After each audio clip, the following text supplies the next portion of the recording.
You want to kind of keep your age close. And again, health is a big issue. You don't want to come here if you have a lot of health problems. It's probably not going to work too well. Hello, Stuart and Rose.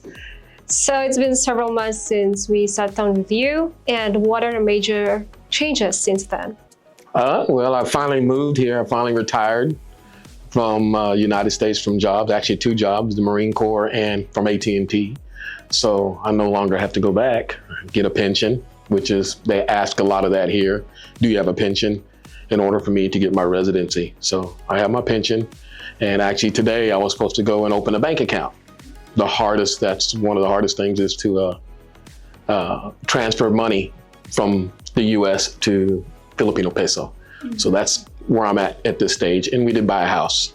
So we live in Balinban, and I purchased a 2-bedroom, 2-bath house for us to start our journey and start our family. And we've had our ups and downs. You know, I've learned a lot, but yeah, I finally moved here. That's the major difference. So I'm not quite Filipino yet.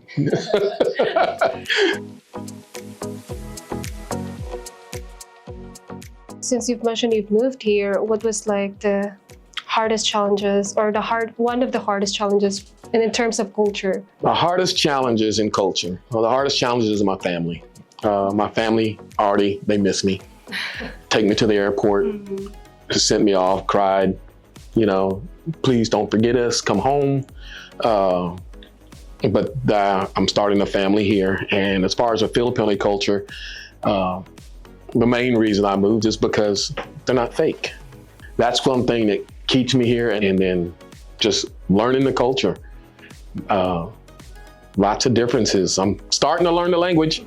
I'm picking up on words here and there, not full sentences. I watch Family Feud, Filipino Family Feud, so I can pick up on words every day and try to study them. And sometimes they talk fast, they get to talking fast, and I can start to pick up. So I'm like, I know what you're saying. So that's where I'm at now. I'm still learning the courtesies. My voice is a little heavy. I had to kind of keep, you know, people are real just polite. You know, I haven't had any trouble. Filipinos are very friendly. They've been very kind to me. I enjoy it. That's what I enjoy. I enjoy the peace, the tranquility, and the quietness. Why Philippines? Like, you know, do you agree with this, or is it like just your choice to live here? 2 of the main reasons I chose the Philippines, like I researched it, was that Filipino women are traditional, not false, and they come to you from the heart and straight. And then also the cost of living. The cost of living here, I can live more comfortably here than I can in the States. I was making good money. I retired from AT&T Marine Corps, so my money financially was good, but it's like you're living almost check to check, paying to keep the house. I had a $400-something thousand home, and I had a Corvette, and it was just, I could maintain it, but it was just like, oh my God, every time I had to write the check, I was like, goodness. But here, you know, you can live simpler and simple pleasures. The older you get, you don't look for the clubs, you just want peace of mind. You just want every day to wake up and find some comfortability. I don't need a lot. I just need family and friends. That's all I really need. And to be loved.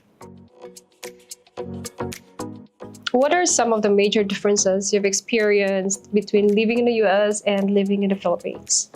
In the US, it's a rat race. I grew up and I lived in Austin. Austin is one of the fastest growing cities in the United States. You got Tesla there, you got Amazon. If I order from Amazon, speaking about Amazon, I get it in the same day, sometimes within a couple of hours. And Tesla, everything's technology driven there. So Austin is growing by leaps and bounds. The cost of living is skyrocketing. And sometimes I don't even want to get in my car when I was back in the States and get out and drive anywhere, because it was just like, I didn't want to deal with the traffic. Here we go to Balinban, 7 minutes to go from her house. I actually timed it, about 7 minutes to go to her house to the mall, get groceries and buy odds and ends for the house and do house things like that. But the simplicity, I guess that's the difference. In America, it's complicated. Here, it's simple. I just have to learn the ways, but it's simple. And that's what I like. I like simplicity.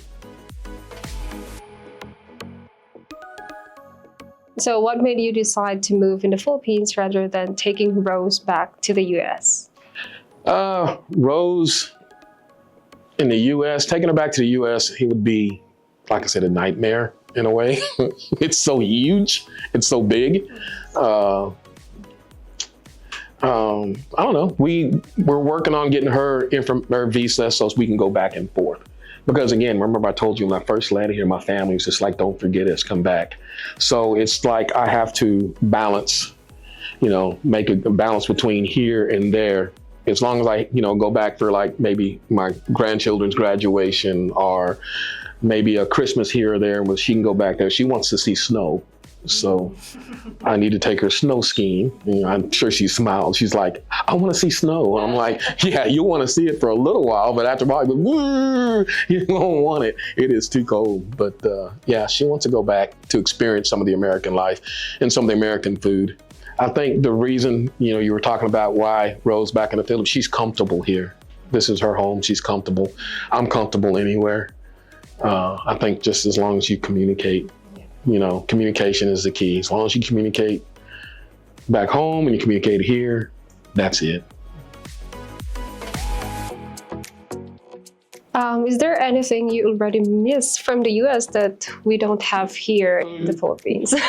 Food. I miss, we eat rice is life. I know that. So it's rice every day, breakfast, lunch, and dinner, rice with everything. So, I've had, I miss sometimes an American hamburger with fries and a vanilla shake or a pizza. But I know you have Pizza Huts in the mall here. You have McDonald's here, but you have to come to Cebu. In Balan, they have Jollibee. I think Jollibee is the only thing they have there. So we eat a lot of chicken and spaghetti. And but we have an oven, and I said, I've been making food. I made enchiladas.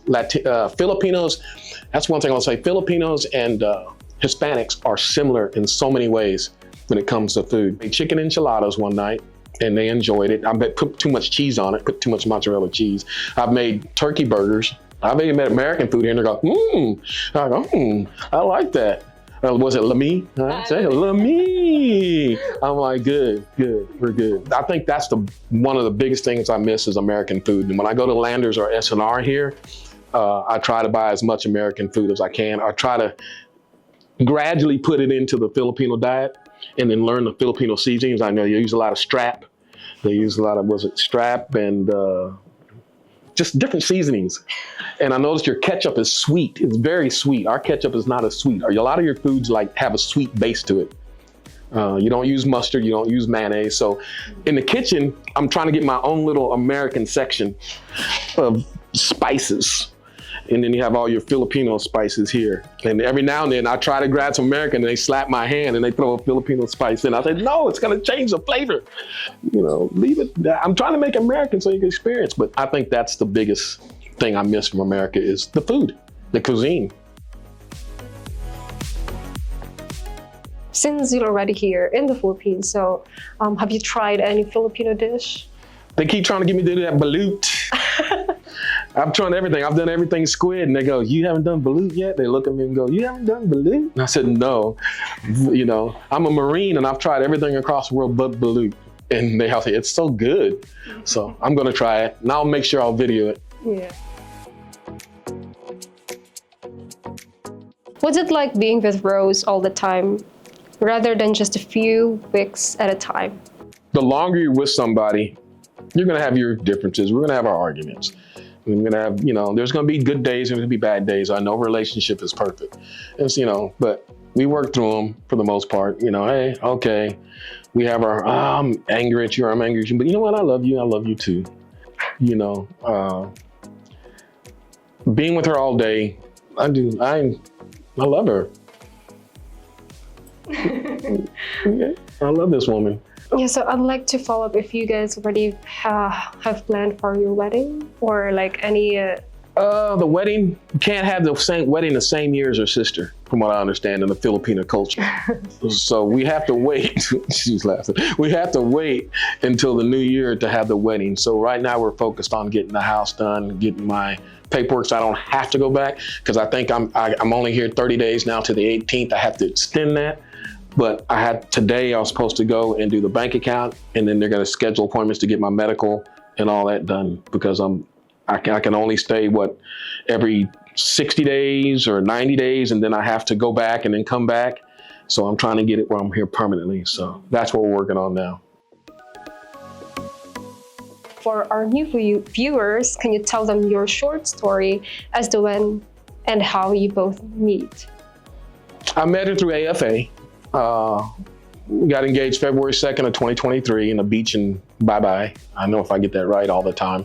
We went to a social back then in 2023. I can't remember if it was January. Yes, it was January because it was my birthday. And it was the second night that we decided, okay, we're gonna try to work this out and be a couple. And I engaged to her February 2nd. That's when it was, February 2nd in the afternoon. So it's been a year and 7 months, 8 months now that we've been together. About a year and 8 months, going on 2. And I retired February, actually probably around February 2nd of this year from my job. So how was it like the first time you meet her?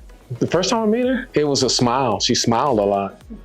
And everything we did everything. It was, you know, it was easy. I don't know, sometimes when you connect with somebody, it's just easy when you connect. You can just talk to them.